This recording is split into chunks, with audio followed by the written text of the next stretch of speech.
Hi guys, இன்னைக்கான வீடியோவில் என்னன்னு பார்த்தீங்கன்னா நம்ம பெல்ட் வந்து ரெடி பண்ணி வச்சுக்க A82. நம்ம இதுக்குன்னு ஒரு நம்பர் இருக்கும், அதை தான் நம்ம சூஸ் பண்ணோம். 82ங்கிற பெல்ட் தான் நான் வாங்கியிருக்கேன். ஸோ பழைய பெல்ட்டை வந்து கழட்டி போட்டு அந்த சக்கரத்துக்கு சைடில் 2 பக்கமும் போட்டு விட்டு அடுத்தது வந்து புள்ளியில் நீங்கள் மேலேயும் பர்ஃபெக்டாக போட்டுக்குவாங்க. அப்புறம் அப்படியே அந்த பெல்ட்டை தூக்கி அந்த சக்கரத்துக்கு காடியில் கையை வச்சு நம்ம லாக் பண்ணிக்கலாங்க. ஓகேங்களா? இந்த பெல்ட் 2 பக்கமும் உருவிட்டு வராத மாதிரி பிடிச்சி அப்படியே சக்கரத்தை டைட்டாக சுற்றணும் அப்படின்னா அந்த பெல்ட் வந்து போய் மேலே ஏறி உட்காந்துக்கிங்க. ஸோ இந்த மாதிரி தான் நீட்டாக உட்காரும்.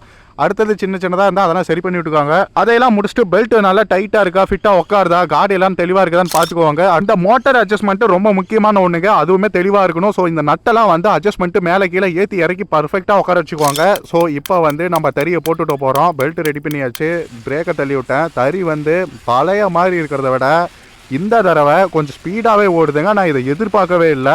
ஸோ செம்ம பர்ஃபெக்ட். இது வந்து பழைய பெல்ட் பாருங்கள் எந்த அளவுக்கு நெஞ்சு போய் இருக்குது.